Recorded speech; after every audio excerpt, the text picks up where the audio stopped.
agwago ndị ọrụ nta akụkọ ka ha na-akwụba aka ọtọ ma na-akọ akụkọ etu o si wee mee na etu ha si agbasa akụkọ ha.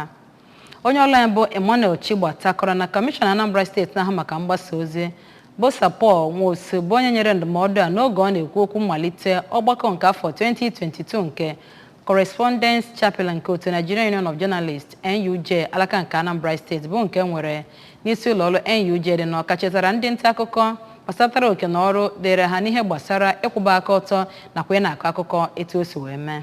Gere ya bụ akụkọ n'uju.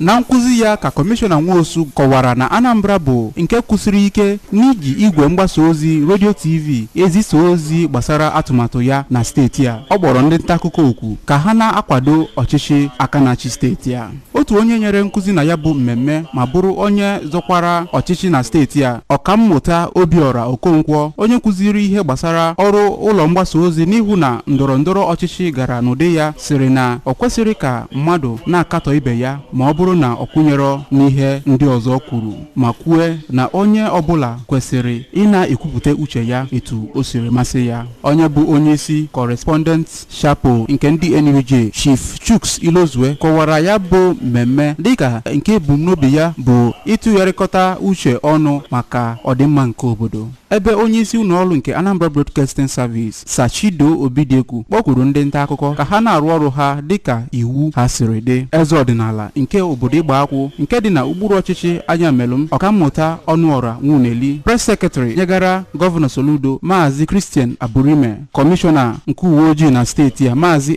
Echeng nke ọ bụ onye mgbasa ozi nakwa mmekọrịta ọhaneze nke ya bụ uwe ojii Maazị Tochukwu Ikenga nọchitere bụ ndị sonyere na ya bụ mmemme. Site n'Awka, Emmanuel maka akụkọ ụwa ABS.